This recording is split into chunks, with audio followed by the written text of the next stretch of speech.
Shalom saudara yang terkasih dalam Kristus Yesus. Hari ini kita kembali lagi dalam pembahasan firman Tuhan, cara mendapatkan kunci kerajaan surga. Sebelum saya membahas lebih lanjut, mari saya ajak kita berdoa dulu. Bapa dalam surga, kami ingin membahas tentang firman-Mu, bahwa Engkau sudah memberikan kepada kami kunci kerajaan surga. Tiada yang mustahil di hadapan-Mu Tuhan. Biarlah hari ini kami diberikan pencerahan dan kepercayaan bahwa Engkau dahsyat, Engkau luar biasa. Kami menerimanya hanya di dalam nama Yesus Kristus. Haleluya. Amin. Saudara yang terkasih, Tuhan Yesus itu baik sekali kepadamu dan kepadaku. Bahwa Dia ingin memberikan kepadamu dan kepadaku kunci kerajaan surga. Apa sih artinya? Kunci kerajaan surga itu berarti kita punya akses untuk masuk ke dalam kerajaan surga. Nggak mungkin deh, kan kita masih hidup di dunia. Mana mungkin kita punya akses ke surga? Kan itu kalau itu kan cuma malaikat yang bisa punya akses ke surga. Hanya orang-orang kudus yang bisa masuk mempunyai akses ke sana. Atau hamba-hamba Tuhan, nabi-nabi, semua deh yang kudus-kudus itu yang masuk. Tapi hari ini engkau dan aku akan mengerti bahwa Tuhan memilih engkau sejak dalam kandungan dan ingin memberikan engkau kunci kerajaan surga. Mari kita lihat ayatnya. Matius 16 ayat 19 berkata, "Kepadamu akan kuberikan kunci kerajaan surga." Berarti kepadamu dan kepadaku. Apa yang kau ikat di dunia ini akan terikat di surga. Dan apa yang kau lepaskan di dunia ini akan terlepas di surga. Tuhan Yesus bukan hanya satu kali bicara tentang memberikan kunci ini. Di ayat selanjutnya, di pasal selanjutnya, Tuhan Yesus sendiri menegaskan sekali lagi. Matius 18 ayat 18. "Aku berkata kepadamu, sesungguhnya apa yang kamu ikat di dunia ini akan terikat di surga. Dan apa yang kamu lepaskan di dunia ini akan terlepas di surga." Apa maksudnya? Di dalam hidup kita mempunyai sebuah keinginan. Dan keinginan itu kita hanya bisa berdoa hanya kepada Tuhan. Karena Tuhan yang menciptakan langit dan bumi, Dia berkuasa atas hidupmu dan hidupku. Hanya Dia yang mampu mengubah pribadi seseorang yang tadinya penjahat, pembunuh, menjadi orang yang baik atau menjadi pengikut Yesus. Hanya Tuhan yang bisa mengubah hidupmu yang tadinya merana, yang tadinya engkau terasa sangat terbeban berat dalam hidupmu. Engkau bisa dilepaskan. Karena Dia adalah Tuhan di atas segala Tuhan, Raja di atas segala Raja. Dan Dia adalah pemilik kehidupan. Jangan pernah ragu-ragu bahwa Yesus Kristus adalah Tuhan dan Raja dalam kehidupan. Ada 3 hal yang harus kita lakukan supaya kita bisa mendapatkan kunci kerajaan surga ini. Kunci kerajaan surga itu benar-benar luar biasa. Yaitu pada saat engkau berdoa, 2-3 orang berdoa, suami istri bersatu berdoa, ibu dengan anak, bapak dengan anak bersatu meminta segala sesuatu, maka mujizat akan terjadi. Hal yang pertama yang kita mau belajar hari ini adalah supaya engkau dapat dipercaya. Di manakah ayatnya? Yuk kita lihat. Lukas 16 ayat 10 dan 11 berkata begini. "Barang siapa setia dalam perkara-perkara kecil, ia juga setia dalam perkara-perkara besar. Dan barang siapa tidak benar dalam perkara-perkara kecil, ia tidak benar juga dalam perkara-perkara besar." Berarti engkau setia nggak melakukan kegiatanmu setiap hari? Kenapa? Jikalau engkau benar-benar terima Yesus sebagai Tuhan dan Juru Selamat, seharusnya kan Yesus ada di dalam hatimu. Sudahkah engkau setia memanggil namanya pagi, siang, dan malam? Sudahkah engkau setia mengucap syukur setiap hari? Itu perkara kecil loh. Bukan karena nanti ada persoalan baru datang menghadap Tuhan. Bukan. Tetapi kebiasaan, konsistensi yang engkau berikan kepada Tuhan melalui ucapan syukur, melalui pujian dan penyembahan, dan melalui doa. Doa apa yang Tuhan paling senang? bukan untuk diri sendiri, tetapi doa untuk keselamatan jiwa-jiwa. Lakukanlah perkara kecil. Lihat sekelilingmu. Apakah suamimu sudah terima Yesus? Apakah mertuamu sudah terima Yesus? Apakah ipar-iparmu sudah terima Yesus? Apakah keponakan-keponakanmu sudah terima Yesus? Apakah anak-anakmu sudah terima Yesus? Apakah orang tuamu sudah terima Yesus? Ingat, dalam hidup kita harus punya tujuan. Tuhan berkata, kalau engkau setia dalam perkara kecil, Tuhan akan mempercayakan engkau ke dalam perkara-perkara besar. Jangan pernah salah. Jangan pernah engkau menjadi pohon yang tidak berbuah. Karena banyak orang menjadi Kristen, tetapi dia tidak pernah menghasilkan keselamatan buat orang lain. Mari kita lihat ayatnya. Jikalau kamu tidak setia dalam hal mamon yang tidak jujur, siapakah yang akan mempercayakan kepadamu harta yang sesungguhnya? Dan jikalau kamu tidak setia dalam harta orang lain, siapakah yang akan menyerahkan hartamu sendiri kepadamu? Ingat ya, bahwa Tuhan adalah pemberi berkat. Dia akan membuka tingkap-tingkap langit untuk memberkatimu. Bagaimana caranya? Tuhan hanya bisa melihat hatimu dulu. Di dalam hatimu ada kesetiaan. Di dalam hatimu benar-benar engkau mengasihi Tuhan. Di dalam hatimu engkau fokus, tidak terikat kepada mamon di dunia ini. Apa yang disebut mamon? Mamon adalah uang. Mamon adalah pada saat pagi, siang, dan malam engkau memikirkan uang, dan uang. Setiap pertimbanganmu dalam melakukan perbuatan baik, engkau mempertimbangkan uang, dan uang.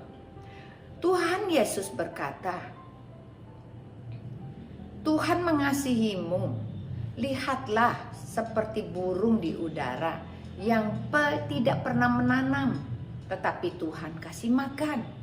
Lihatlah bunga bakung di padang yang tiap pagi Tuhan hiasi.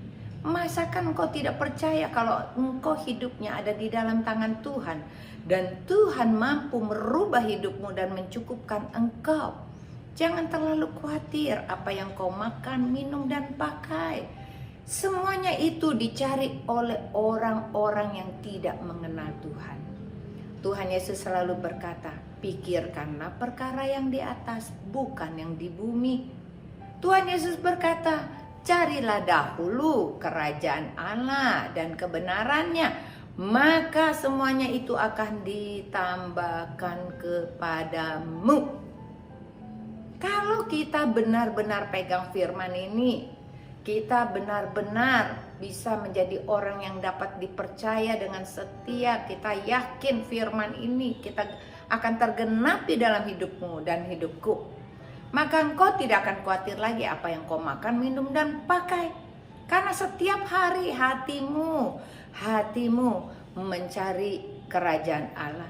Hatimu memikirkan perkara yang di atas, bukan yang di dunia. Dan hatimu selalu fokus kepada carilah dahulu kerajaan Allah dan kebenarannya, maka semuanya itu ditambahkan kepadamu. Kita rajin membaca firman setiap hari. Walaupun kau tidak mengerti, tapi firman itu akan menuntun langkah-langkahmu. Engkau tidak pernah salah jalan. Mengapa? Karena saat engkau membaca firman, bukankah Yesus ada di dalam hatimu? Dan engkau bisa bertanya kepada Tuhan Yesus, Tuhan Yesus, aku tidak mengerti akan firman ini. Bisakah engkau menjelaskannya kepadaku? Karena Tuhan Yesus berdiri di depan pintu hatimu dan mengetuk. Barang siapa yang membukakan pintu, aku akan masuk, duduk makan bersama dia, dan dia bersama dengan aku, makan pagi, makan siang, makan malam. Engkau punya kesempatan untuk bertanya apapun juga kepada Tuhan Yesus. Maka langkah-langkahmu tidak akan pernah salah lagi. Ini hal yang pertama. Bisakah engkau dipercaya? Engkau setia dalam perkara kecil, mencari wajahnya setiap hari. Pegang erat-erat. Hal yang kedua, percaya akan kuasa doa. Tuhan Yesus adalah pendoa syafaat. Dan dia selalu berkata, kalau 2 orang, 3 orang berkumpul dalam namaku, aku akan mengabulkannya. Doa-doanya akan dikabulkan oleh Bapakku yang di surga. Kita lihat ayatnya. Matius 18 ayat 19 dan 20 berkata begini. Dan lagi aku berkata kepadamu, jika 2 orang daripadamu di dunia ini sepakat meminta apapun juga, permintaan mereka itu akan dikabulkan oleh Bapakku yang di surga. Sebab di mana 2 atau 3 orang berkumpul dalam namaku, di situ aku ada di tengah-tengah mereka. Saudara yang terkasih, bahwa Tuhan bilang kalau ada 2 orang berkumpul bersepakat meminta apapun juga, maka Tuhan akan mengabulkannya asal kita doa dalam nama Yesus. Suami dan istri, engkau memiliki banyak persoalan dalam rumah tangga, persoalan ekonomi, persoalan hubungan anak, dan juga banyak tantangan di luar atau komunitas. Berpegangan tanganlah, engkau berdoa apapun juga yang saat itu ada di dalam hatimu, kegelisahanmu, pertarunganmu, pergumulanmu, doakan, maka Tuhan akan mengabulkannya kepadamu. Tuhan lebih berfokus bukan kepada berkat, tapi Tuhan berfokus kepada damai sejahtera yang ada di dalam hatimu. Karena orang yang memiliki damai sejahtera, dia sudah memiliki bumi. Dia merasa ada surga di bumi, bukan surga di atas.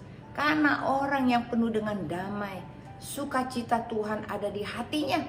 Dia bisa menyanyi, memuji Tuhan setiap hari walaupun keadaannya tidak baik-baik saja. Tuhan minta bahwa engkau harus percaya akan kuasa doa. Doa itu dahsyat. Doa itu luar biasa. Bahkan orang yang mau mati pun bisa bangkit kembali. Pengalamanku, aku berdoa untuk ayahku, hampir meninggal dunia karena dia masuk di ICU. Dokter sudah memvonisnya bahwa siapkan peti mati dan siapkan untuk penguburan. Tapi aku percaya Tuhan Yesus kita dahsyat dan ajaib. Jikalau kita berdoa dengan sungguh-sungguh, kita minta sama Tuhan perpanjangan umur untuk ayahku, dibantu dengan tim doaku, maka Tuhan mengabulkannya. Ayahku bisa pulang, bahkan dia bisa ada di rumah sampai cucu pertamanya menikah 2011. Berapa lama ayahku diberikan kehidupan? 14 bulan namanya. Apalagi yang kau minta? Kesembuhan. Mari berdoa. Engkau sakit, berdoa bersama anakmu. Engkau berdoa dengan suamimu, maka Tuhan melakukan sesuatu, menyembuhkan engkau, memulihkan keadaanmu. Percaya bahwa kuasa doa itu dahsyat, kuasa doa itu ajaib. Apalagi yang kau minta? Tuhan katakan, mari, karena aku ada di dalammu dan engkau ada di dalamku. Mintalah apa saja yang kau kehendaki, maka aku akan mengabulkannya kepadamu. Hal yang ketiga yang kita harus belajar sungguh-sungguh, yaitu mengenal Yesus dengan benar. Banyak orang tidak mengenal Yesus dengan benar. Kenapa? Dia merasakan Tuhan Yesus tuh jauh banget di sorga. Oh, dianya ada di bumi. Jadi dia kalau berdoa rasanya nggak pernah nyampe. Karena dia merasa dia ada di bumi, Tuhan Yesus di surga. Dia merasa doanya cuma naik sampai plafon, langsung turun lagi. Tapi hari ini kau dengar, kalau kita belajar hal yang ketiga untuk mengenal Tuhan Yesus yang benar, maka engkau tidak akan pernah salah jalan lagi. Engkau merasa yakin Yesus mendengar doa-doamu. Mari kita lihat ayatnya. Efesus 1 ayat 17 dan 18 berkata begini. Dan meminta kepada Allah Tuhan kita Yesus Kristus, yaitu Bapa yang mulia itu, supaya Ia memberikan kepadamu roh hikmat dan wahyu untuk mengenal Dia dengan benar, dan supaya Ia menjadikan mata hatimu terang, agar kamu mengerti pengharapan apakah yang terkandung dalam panggilannya, betapa kayanya kemuliaan bagian yang ditentukannya bagi orang-orang kudus. Hal yang ketiga ini dahsyat luar biasa. Engkau bisa mengenal Tuhan Yesus dengan roh hikmat dan wahyu. Bagaimana caranya? Meminta dan berdoa setiap hari. Tuhan Yesus, aku minta roh hikmat dan roh wahyu, supaya aku bisa mengenal Tuhan Yesus dengan benar. Karena Tuhan Yesus adalah roh kebenaran yang memimpin jalan-jalanku. Coba engkau berdoa seperti ini setiap hari. Doakan, jangan jemu-jemu. Maka roh hikmat dan wahyu akan diberikan kepadamu. Apa yang terjadi? Tiba-tiba mata hatimu menjadi terang, sehingga engkau bisa melihat kemuliaannya. Dan engkau tidak khawatir lagi, karena engkau yakin bahwa panggilan Tuhan kepadamu akan memberikan pengharapan yang luar biasa. Karena saat kedatangan Tuhan Yesus yang kedua kali, engkau akan dipanggil dan duduk bersama-sama dengan Dia. Kita semua yang percaya pasti akan diselamatkan. Hal yang ketiga ini cukup sederhana, lakukan setiap hari. Mintalah roh hikmat, mintalah roh wahyu, supaya engkau bisa mengenal Yesus dengan benar. Begitu Roh Kudus masuk ke dalam hatimu dan bekerja, roh kebenaran bekerja dalam hatimu, maka pikiranmu jadi benar, matamu jadi benar, mulutmu jadi benar, hatimu jadi benar, tanganmu jadi benar, kakimu jadi benar. Bukankah kita orang-orang yang berbahagia? Kita adalah orang-orang yang dipilih. Kita adalah orang-orang yang paling beruntung bahwa kita memiliki Yesus dalam hidup kita. Memiliki Yesus berarti memiliki kunci kerajaan surga. Memiliki Yesus berarti engkau punya akses untuk minta apa saja, dan Tuhan pasti kabulkan. Tuhan Yesus memberkati. Mari kita berdoa. Bapa dalam surga, terima kasih untuk firman-Mu yang dahsyat dan ajaib. Kami percaya firman ini termeterai sempurna dalam hati kami. Teruslah Tuhan, Engkau berdiam dalam hati kami, dan kami mau lakukan firman-Mu setiap hari di dalam hidup kami. Kami mau setia kepadamu supaya kami bisa dipercaya. Kami percayakan kuasa doa. Kami juga mau diberikan roh hikmat dan wahyu supaya kami bisa mengenal Engkau dengan benar. Terima kasih Bapa, terima kasih Tuhan Yesus, terima kasih Roh Kudus. Dalam nama Yesus, Tuhan Yesus memberkati. Haleluya. Amin. Tuhan Yesus memberkati.